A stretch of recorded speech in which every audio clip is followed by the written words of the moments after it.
make our picks for Sunday's free-to-play Super 6 contest. Terry Bradshaw putting up $1 million this week.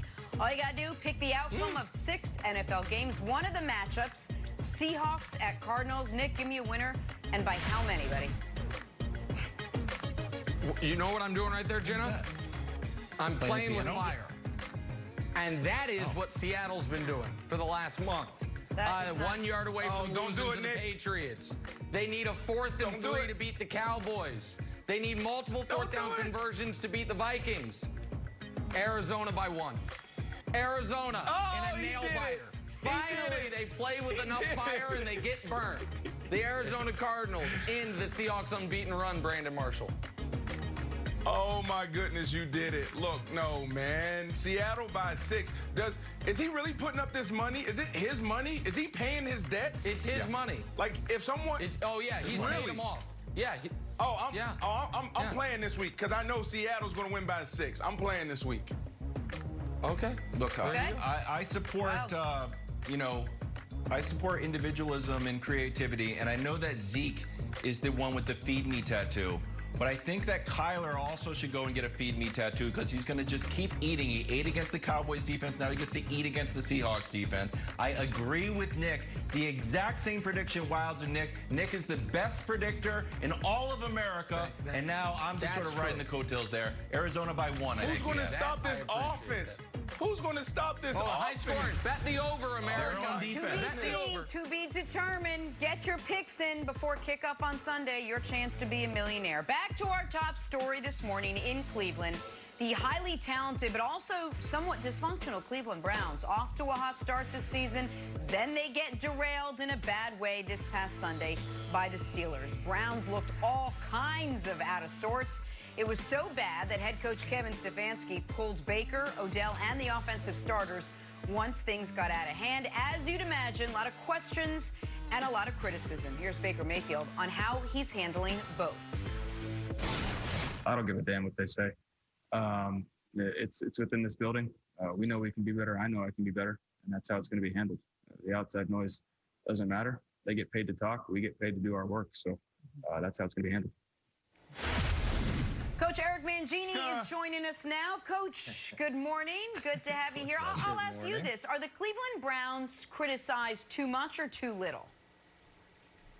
Well, first of all, I'm so excited to be part of this new segment, Nick Tears. You know, I'd spell it T-E-A-R-S with me on it. And the idea I'm looking to promote that. I think it'll work. There's a saying in football that we used to have where, I don't know if you guys remember Mae West, the older actress, and her saying was, you know, if you have to tell people you're a lady, then you're not. And I think that's what we're seeing with Baker. If you got to tell people that you're not bothered by outside noise, and you got to keep telling them that, then you are. If you weren't bothered by it, you'd pass off the question and you'd move on to the next thing. And you can see it in his face that it bothers him. And in terms of are they the most criticized team or unfairly criticized? I don't think they're unfairly criticized or most criticized at all. When you look at it last year with the high expectations and failure to meet those expectations, they were under constant criticism. This year, they're at a really good point, and they haven't played well against the good teams, and there's going to come with some questions there. But they're overachieving at this point, as opposed to last year where they're underachieving. So I don't think they're criticized nearly as much as a team like the Dallas Cowboys. The Cowboys are easily criticized significantly more than the Browns. Yeah, because one team stinks and the other team's 4-2. And while they didn't play well against Baltimore and Pittsburgh, the Colts are a pretty decent team. People really like that Colts team until Cleveland whooped them. So I feel like that win counts. How is Baker supposed to answer that question and not be criticized for it? The answer is they're criticized too much. You know how I know it? Because we're talking about this. He was asked about the outside noise. What is he supposed to say that passes muster for you guys? If he says it motivates me, that's no good. It's what he said last year, and we crushed him for it. If he says I don't hear it, we say you're lying. And if he says, I hear it, essentially admitting I hear it, but I don't care, that's not good enough either. He has to do these media appearances. It is literally in his contract. What is he supposed to say there where he won't be criticized? The answer is, can't say anything. And I will further the point by this, Brandon, and Coach Mangini knows how much I love him. But a theme of this show, when it comes to the Chiefs, Coach, let me throw it back to you, Coach, since I'm mentioning your name. A theme of this year when it comes to the Chiefs is what happened in 2019 might as well have happened in 1919. It ain't got bleep to do with this football season. So the fact that they underachieved last year and Baker fell into the noise last year, I would think should be totally irrelevant. It's about what you're doing this year. And they have the 8th best record in all of football, and Baker has caused no off-the-field distractions. Now, he hasn't played well. I think he needs to play better, no doubt about it. But what else, Coach, can he do there to not be the subject of scrutiny here? Well, look, Nick, we all know that it's not always what you say, it's how you say it. And you can look at that video and easily see that it bothers him. And the tone, the demeanor, everything that he gives off in that answer says that it bothers him. And if things don't bother you, then that's apparent too. And you can answer things a lot of different ways. Now, unfortunately for Baker, he's had a history, and a very strong history, of being extremely bothered by criticism.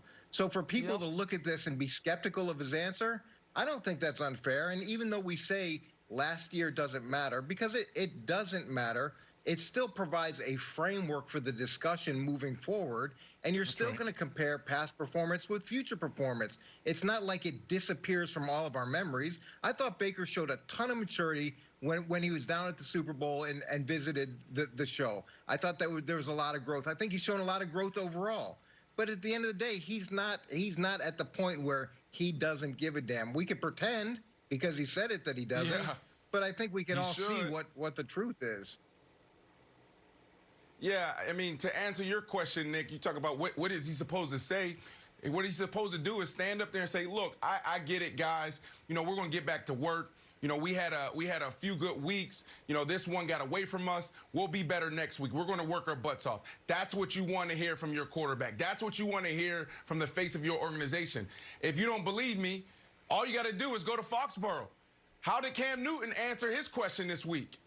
They just lost to the Denver Broncos. They didn't lose to the Pittsburgh Steelers. What did he say? Look, I get it. Everyone thinks that the sky is falling down, but we're going to be fine. We're going to work our butts off, and we'll get this thing back on track. I am confident. That's all you got to say. You don't got to have what Coach said, all of the attitude and the swagger and all. You don't need that right there, because it's going to backfire. It's an art. We know this. Just like you get paid to be a journalist and ask those questions, those players get paid to sit there and answer it right.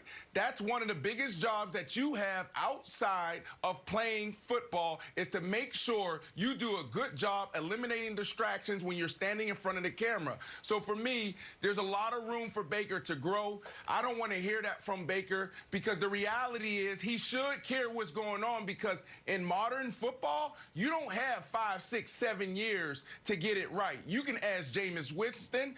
You can ask Blake Bortles. Sure. You can ask Mariota. You don't get the time. You are going to be fired after this year if you don't turn it around right now. You are behind Jameis Winston and Phillip Rivers. You're behind Jameis Winston and Phillip Rivers for the most picks in the games, double pick games, since you entered the NFL. Okay. That is the issue. Brandon, I got an idea. It definitely bothers him. Coach is right. It definitely bothers him. Last week, they were asking him if he feels affected by the negativity, and he was like, yeah, by you guys at the media. And then his wife's on IG defending him. So the idea that this doesn't defend him, that he's like the quarterback version of Bill Belichick, is just not true. But here's what he needs to do. He needs his own Nick Wright. He needs someone to come up and say everything that he can't say. And I don't think I'm perfectly suited for it, but I've seen it work. We all need it. So I'm going to give it my best shot. because he could say this, or I'll say it to you. You know who's got more completions than the reigning MVP, Lamar Jackson? This guy, Baker Mayfield. You know, I've got 7.2 air yards per completion. You know who that's better than? Oh, Mr. Aaron Rodgers doing memes and losing to the Bucs. And guess what? I got 107 passer rating. It's better than Kyler Murray when I got a clean pocket. So why don't you guys block for me? And you know who's got the worst yards after catch average? The Browns. So I'm throwing the ball. Why don't you guys break a few tackles? Add some yards to good old Baker. And yeah, I'm 4-2, guys. When's the last time the Browns were 4-2 before me? I don't know. I don't remember. I'm Baker Mayfield. I'm great. I got commercials. I'm handsome, and I got a decent beard on me. So, Jenna, that's my audition tape. Shaved the beard. He shaved To be the beard, Nick so Wright it's all for Baker now. Mayfield. I don't think I'm perfectly positioned for it. And nobody's going to take Baker Mayfield over Lamar Jackson or Aaron Rodgers. He's got more completions. Nobody is saying that. That's not what he's saying. He's saying he's his height. I know no one's going to. Yeah, I'm not. It doesn't. It makes no sense. It makes no sense. He's not a good quarterback. He's not a good quarterback. It's plain and simple. He's not a good quarterback. That's it. End of discussion. Says he's better than Lamar right here. Better than Lamar. Sorry. All right, don't look now, but Antonio Brown, who's been awfully quiet on social media lately, could be ready to make his season debut. Will it work, and where could he end up? That's next. First things first. Coach, stick around.